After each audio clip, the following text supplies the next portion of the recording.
Welcome to Show Don't Tell Writing with me, Suzy Vidori, where I teach you the tried and true secrets to writing fiction and nonfiction that will wow your readers, broken down step by step. This show explores writing techniques, shows you a glimpse behind the scenes of successful writing careers, and coaches writers live on their pages so you can learn and transform your own storytelling. Whether you're just starting out, drafting, editing, or currently rewriting your first book, or maybe even your 10th, this show will help you unlock the writing skills you didn't know you needed, but you definitely do. I'm looking forward to helping you get your amazing ideas from your mind onto the page in an exciting way for both you and your readers, so that you can achieve your wildest writing dreams while having fun doing it. Let's dive in. If you've written the end on your draft, congratulations! I work with a lot of writers working on their first books, which I love. But I don't love delivering hard news. Like when a writer comes to me with a book that's 175,000 words and it's a middle grade novel. If you're new to word count norms in publishing, that's about 3 times too long. So, what am I talking about when I say word count expectations and why should you care? Word count is simply the number of words in your book when it's completed. Front and back matter, like introductions, acknowledgments, or glossaries, aren't usually included in this number. If you're working on a book right now and you're not sure of your total word count, I'd suggest figuring this out right away to avoid painful rework needed later. This podcast is dedicated to showing you how to make that rework less painful, but you still need to do it. So figure this number out. If you're writing chapters or scenes in a bunch of Word docs, for example, paste them all together as soon as you can and start working with one document so that you can keep a running total. Whatever word processor you're using, it'll show your running word count total, usually in the bottom left corner of the software frame. Still not sure? An average novel typed in 12-point font, double spaced, will have roughly 250 words per page, so you can do some math to approximate your word count if you know how many pages you've written. Okay. So genre expectations can range anywhere from 45 to 65,000 words for a middle grade novel that's written for kids that are 9 to 12, or 50 to 80,000 words for a nonfiction self-help book, all the way to 100,000 upwards of 120,000 for epic fantasy. So do your research. There is a little bit of wiggle room in the ranges, but don't be way outside either under or over. If you're not sure what expectations are in your genre, look at similar books that have been recently published, like in the last 5 years. Amazon will usually share with you the page count, so you can use that 250 words per page to just approximate the word count. If your book is wildly over the most popular books or the ones that have come out in the last 5 years in your genre because you're finding this information out too late, don't be tempted to ignore the problem.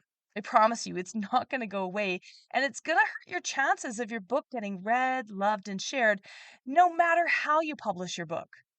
Yet, writers come to me every single month wanting me to developmentally edit their book, even if they know it's way too long. They want me to say that's okay. They hope I'll tell them that their book is so good they can publish it that way anyway.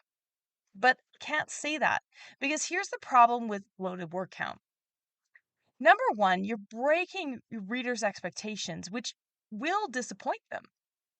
If the book ends too quickly, or if it's so long that they kind of lose focus because it's not what they expect, they might even give you a low review. Yeah, this can happen for a reason as simple as word count, so don't shoot yourself in the foot. Number two, if you're wanting to traditionally publish, you'll get instantly rejected by agents and publishers thinking that you haven't done your research. And they may not even bother to tell you why. They'll just look at your query in the word count and not read your pages. So you don't want that. Now, don't fill up the comments with hate saying, oh, this exception and that exception. I'm going to talk about that in a second. But also, there are agents who will look at your book anyway. Absolutely. But let's say it's 2 out of 100, but you've eliminated 98. Don't make things harder on yourself. Now, back to comparing yourself to that one breakout book that is oodles too long in your genre. I have writers point all the time to Outlander, that breakout debut novel from epic writer Diana Gabaldon. Outlander is the debut novel in her ongoing Outlander series, and it sits at nearly 900 pages for the paperback. That's more than twice, almost three times the usual word count for historical fiction, which should be around 100,000 words. Now, several years ago, Diana was a guest at a writers' festival that I helped organize, and I had the opportunity to ask her about the length of Outlander. And you might be surprised with what she shared. This book was first published in 1991. The query process was completely different then, with paper copies of manuscripts and sent through snail mail back and forth. Diana shared that she was aware the book was longer than most in her genre, so when she printed it out, she played with the font size and the margins so the page count would seem a little closer to the norm. She said, "Imagine the publisher's surprise when they started to lay it out and realized how long it was." I don't think they were very happy. But in today's market, where we share electronic copies, and this information is going to be at the publisher's fingertips or the agent's fingertips with the software calculating it real time. For example, as I type out this script for this podcast, I can look down and see that it's just over 4,000 words. It's impossible to hide it. Three of the seven Harry Potter books, which started out as a middle grade series, hover around the 200,000 mark, which again is wildly too long. But not the first few, which were written closer to the middle grade norms. Because unless you already have millions of readers lined up, you haven't earned the right to be that exception yet. Because extra word count means higher editing costs, higher layout costs, higher printing costs. Paper is expensive. Also, higher costs to produce an audiobook, which is a huge part these days of the publishing process. In addition, publishers are going to have to charge an arm and a leg to make a profit on your book. So instead, they'll pass on the opportunity to work with you and choose somebody else's book instead. Even if you publish independently, you're going to struggle to make a profit if your book is too long because the cost will be yours to bear. You might be better off either trimming the book down to expectations or splitting it into two. And I'll talk about that in a second. If you insist on keeping every word you've written, I'll say this: you're only making your journey to find readers harder on yourself. But I get it. You've spent months, probably years on your manuscript. You were so focused on producing words that every time you sat down to write, you forgot to track the total word count, or maybe you didn't even know that word count was a thing until you were listening to this podcast. I know you love your characters and you feel that every scene and action that you included is needed in your book. And the thought of parting with any of it feels like a vice is squeezing you around the chest. But for the reasons listed above, trimming your word count will be your book's best chance of getting discovered, read, loved, and shared, selling thousands of copies. If you want this for your book, and I know you do, you have to deal with this problem. Do not stick your head in the sand. But tackling the fix isn't straightforward, I know. So, here I'm going to provide you with some specific tips to direct your way forward so you don't get overwhelmed. Sometimes the answer, and the one that writers usually come to first, is to split your manuscript into multiple books, if there's a natural break. The problem with this is that you still want to create a natural story arc with a beginning, a middle, and an end, and not leave readers of book one unsatisfied hanging on a cliff. If you're going to use self-publishing route and do an independent publishing with quick release, this is possible. If you're going to release it every 3 to 6 weeks, you're not leaving people hanging very long. But if you're going traditional, hybrid, or planning more than just a couple of weeks between releases, you're going to leave a sour taste in your readers' mouths if you just chop it in two. You can rework all the storylines and pull it apart and put it back together to make each book feel whole, but usually there's a better, easier option. Have I got your attention? Good, because that's what this podcast is going to focus on. What if I told you that there are places you can target in your book to get rid of word count while making your writing even more engaging for your reader? The techniques I share here don't even require a rewrite, and they will also make your writing more readable and focused. You've got nothing to lose by giving them a try, and you're going to make your book better in the process step by step. Sound good? All right, let's start with the easiest one to tackle. Number one, slash your filler words. All right, What the heck are filler words? When we speak, we use or ah to pause when we're thinking. I probably did this when I was recording this podcast. In writing, writers use filler words to fill that gap while they type or use their pen, and they want to pause to let their brains catch up. We fill those in with words. Weird, right? The thing about filler words is that they're not incorrect. So spell check isn't going to find them. Your sentences will read fine with them, but about 80% of the time, these words distract the reader, and the sentence could be restructured without them. Note, sometimes these words serve a purpose, so please just don't do a find and delete them all. You're going to have to do a find, which is Control F on most keyboards will get you to the find function and then type it in, and then look them up one at a time and see how you can rework the sentence to replace that word or delete it completely. I've had dozens of clients weed out 3,000 words or more from a manuscript just by using this trick. That's 12 pages of filler words. So it's totally worth your time. Probably the biggest bang for your buck. Some of the most common words that writers use as filler are that, just, and like. There are dozens more, and you might be surprised which words you're sticking into sentences as you go. I've personally had a different problem word with each book I've written that I didn't notice until the revision stage. Brains are amazing, right? Run a find on your manuscript against the full list of filler words and phrases that I've compiled in the decade of editing clients' books. You can grab this free list in the show notes, so make sure you download it.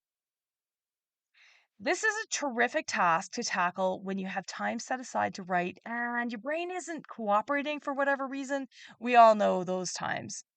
But it all has to get done, every single task. So, on those moments when you're not feeling super creative, go through each one and get it done. It'll feel great when you're finished. I'd love for you to drop a note and tell me how many filler words you were able to eliminate from your manuscript when you're done. Number two, kill your filter words and phrases. Filter words, like filler words, are unnecessary in your writing. But these ones have the added consequence of making your readers care less about your characters and their journeys because they're used to distance your point of view character from the actions that your characters are taking. When you use them, it's like you've inserted a filter or a narrator between your reader and what's happening on the page. This doesn't make your reader feel like they're in your book and experiencing what your character is experiencing. If you read a lot of classic books, you'll see their pages are riddled with filter phrases. So, if you're going for more of a literary or old timey feel, a few filter phrases might be fine. But in recent years, deep point of view is becoming more popular, especially in genre fiction. And removing these phrases will drag your readers in more, making them feel like they're really in your character's shoes.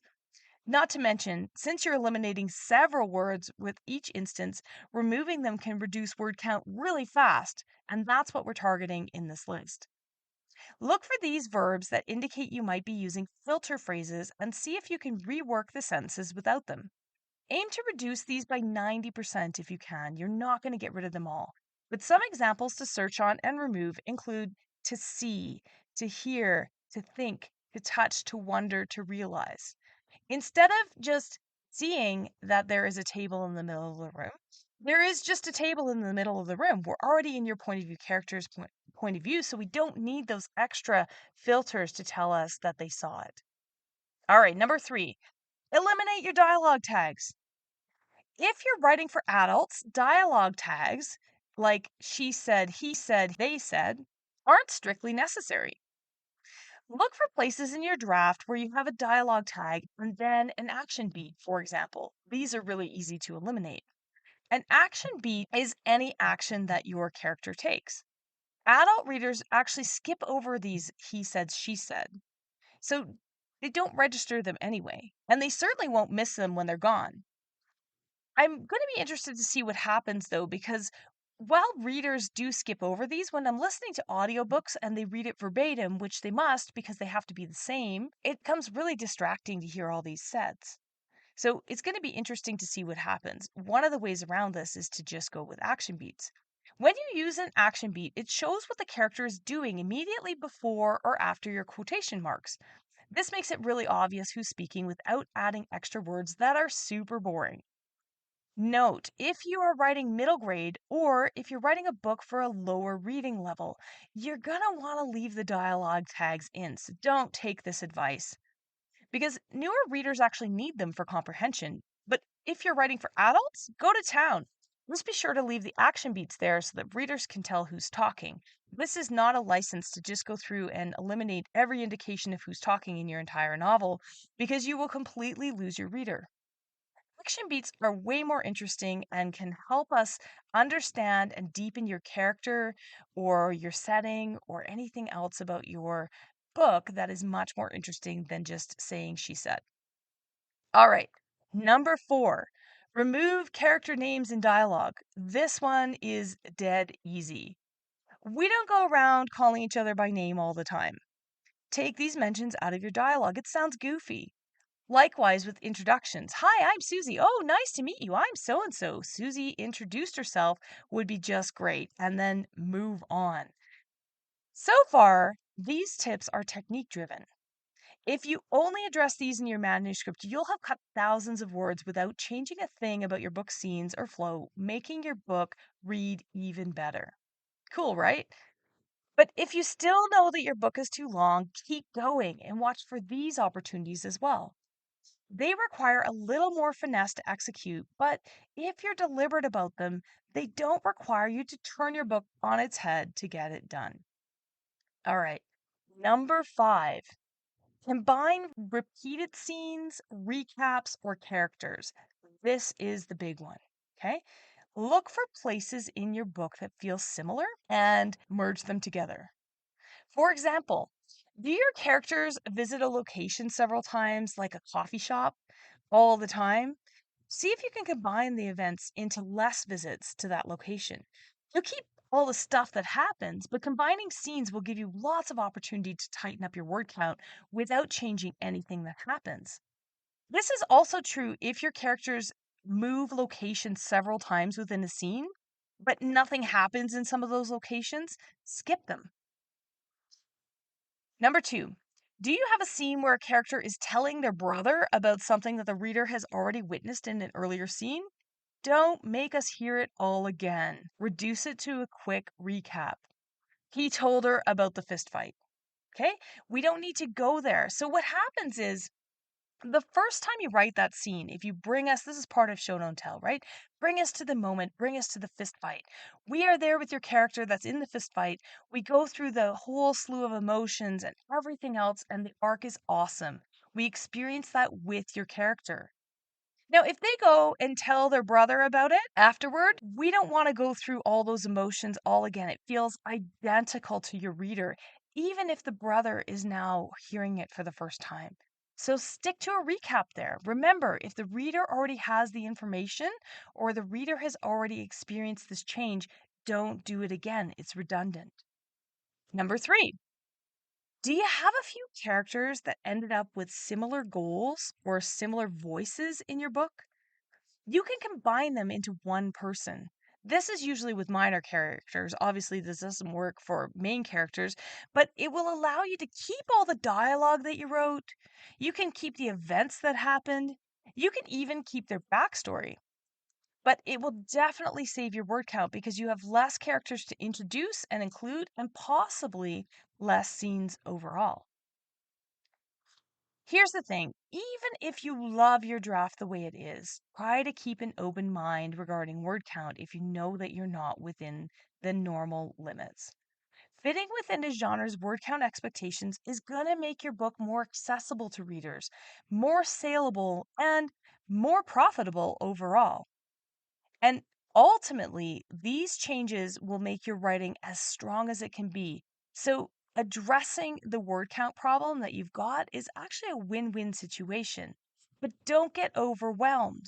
It's easy to look at it and wonder how to do it. Go through these steps methodically, write them down, pick the ones that apply to you, and then pick them one at a time.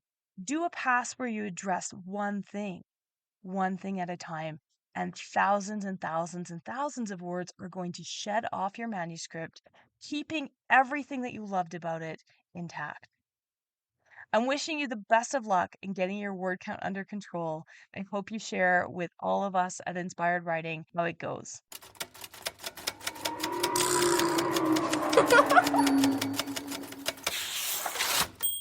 Thanks for tuning in to Show Don't Tell Writing with me, Suzy Vidori. To help me continue to bring you the straight goods for that book you're writing, planning to write, please consider subscribing to this podcast and leaving a review on Apple Podcasts, Spotify, or wherever you're listening. Also visit suzyvidori.com/newsletter to hop on my weekly Inspired Writing newsletter list to stay inspired and be the first to know about upcoming training, events, and writing courses in my community. If you're feeling brave, check the show notes and send us a page of your writing that isn't quite where you want it to be yet for our Show Don't Tell page review episodes. Remember, that book you're writing is going to open doors you haven't even thought of yet. I can't wait to help you make it the absolute best it can be. If you're feeling called to write that book, keep going, and I'll be right here cheering you on. See you again next week.